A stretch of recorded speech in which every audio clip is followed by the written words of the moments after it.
Doctor Mohammad ইউনূসকে Sajeeb Wazed জয়ের হুমকি। আর অপর একটি হচ্ছে যে টেলিগ্রাম হোয়াটসঅ্যাপে সক্রিয় ফেসিবাদীরা গোপনে সংগঠিত হচ্ছেন আওয়ামী লীগ নেতারা। তারা কিভাবে হচ্ছেন, কি কাজ করবেন, দেশকে কিভাবে অস্থিতিশীল করবেন, সবগুলো বিষয় থাকছে আজকে।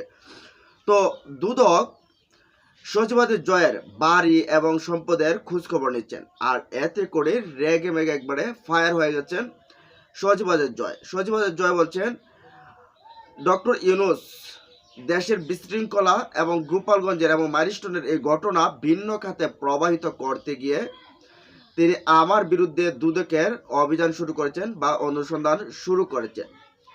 এই সম্পত্তি যেগুলো আছে, এটা আমি একটা বাড়ি আমি আগে কিনেছিলাম, ওইটা একটা বিক্রি করে, দুইটা বাড়ি আমার একটা বিক্রি করে নতুন একটা কিনেছি। তো এই বাড়িগুলো আমার বৈধ টাকায় কেনা, আমি একজন উদ্যোক্তা, আমার বৈধ টাকায় কেনা, এখানে কোনো কিছু খোঁজ করে পাবে না। তারপর তিনি বলেন যে আমার সাথে অস্ত্র রয়েছে, লাইসেন্স করা অস্ত্র রয়েছে, সেটা আমার নিজেকে রক্ষা করতে প্রস্তুত, আমি যে কোনো সময় এটার গুলিও ব্যবহার করতে আমি পারি। বলতে এই রাইফেল তিনি ব্যবহার করতে পারেন, এমনটা কিন্তু তিনি বলছেন যে যে কোনো সময় ব্যবহার করতে পারেন। দেখেন কেমন একটা, তিনি কিন্তু এক প্রকার ডক্টর ইউনূসকে হুমকি দিয়েছেন। তো অপরদিকে দেখেন আমরা যেটা বলছিলাম যে টেলিগ্রাম এবং হোয়াটসঅ্যাপের গ্রুপে কিন্তু তারা সক্রিয় এবং গোপনে তারা সংগঠিত হচ্ছে। কোথায় হচ্ছে, কিভাবে হচ্ছে, সেটা আপনাদেরকে একটু জানাই। দেশকে অকার্যকর ও অস্থিতিশীল করার লক্ষ্যে ভার্চুয়াল প্ল্যাটফর্ম ব্যবহার করে গোপনে সংগঠিত হচ্ছেন কার্যক্রম নিষিদ্ধ আওয়ামী লীগ ও এর অঙ্গ সংগঠনের নেতাকর্মীরা।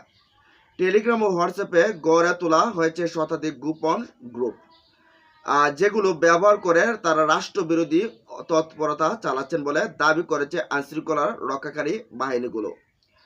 সবগুলোর নেতৃত্বে রয়েছেন ক্ষমতাচ্যুত প্রধানমন্ত্রী শেখ হাসিনা। বিশ্বস্ত গোয়েন্দা সূত্রে জানা গেছে অন্তত 37টি সক্রিয় টেলিগ্রাম ও 14টি হোয়াটসঅ্যাপ গ্রুপ থেকে নিয়মিতভাবে উস্কানিমূলক বার্তা, রাষ্ট্রবিরোধী প্রচার এবং সাংগঠনিক নির্দেশনা পাঠানো হচ্ছে।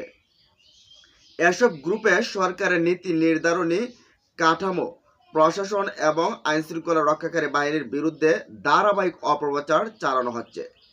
একাধিক সূত্রে দাবি এই ডিজিটাল নেটওয়ার্ক পরিচালিত হচ্ছে যুক্তরাজ্য, মধ্যপ্রাচ্য, বিশ্বের বিভিন্ন প্রান্ত থেকে।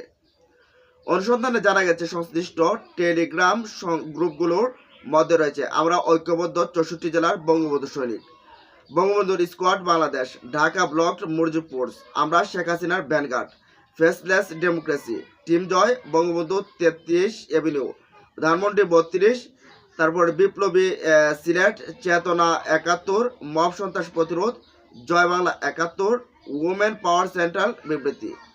হোয়াটসঅ্যাপে যেগুলো পাওয়া গেছে সেগুলোর মধ্যে হচ্ছে বঙ্গবন্ধু প্রচার সেল, মৌলভীবাজার জেলা আওয়ামী লীগ, শেখ হাসিনা গেরিলা বাহিনী, চাঁদনীঘাট ইউনিয়ন বঙ্গবন্ধু আদর্শ সৈনিক এবং সদর উপজেলা কৃষক লীগ প্রচার সেল। এসব কার্যক্রম অর্থায়ন ও নেতৃত্ব রয়েছে প্রবাসী নেতারা, যাদের অতীতে দেশের রাজনৈতিক পরিমণ্ডলে প্রভাব ছিল। টেলিগ্রাম গ্রুপ সাপোর্ট জয় বাংলা এর একটি ভয়েস বার্তায় আহমদ চৌধুরী নামে এক প্রবাসী বলেন, আমরা মৌলভীবাজারের নিপীড়িত আওয়ামী পরিবারের পাশে আছি। ডক্টর ইউনূস আমাদের বিরুদ্ধে ষড়যন্ত্র করেছেন।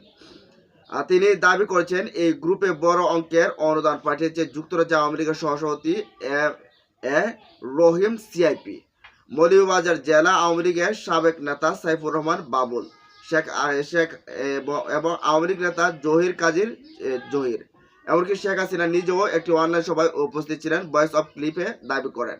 দেখেন এভাবে কিন্তু সারা দেশে তারা সক্রিয় হচ্ছে এবং প্রশাসনকে অকার্যকর করতে, দেশকে একটা অস্থিতিশীল রাষ্ট্রে পরিণত করতে তারা একইভাবে এই কাজগুলো করে যাচ্ছে, দিনের পর দিন করা যাচ্ছে, যাতে করে বিশেষ টার্গেট তারা নির্বাচনের আগে যাতে দেশকে বানচাল করা যায়, এই নির্বাচনকে বানচাল করা যায়, দেশকে অস্থিতিশীল করা যায়, আইনশৃঙ্খলা বাহিনীকে প্রশ্নবিদ্ধ করা যায়, সেই কার্যক্রমগুলোকে কিন্তু তারা হাতে নিয়েছে।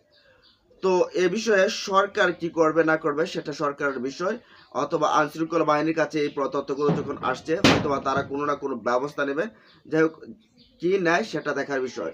আর এই বিষয়গুলো নিয়ে আপনাদের মতামত জানাতে কমেন্ট বক্সে। ভালো থাকুন, সুস্থ থাকুন, আল্লাহ হাফেজ।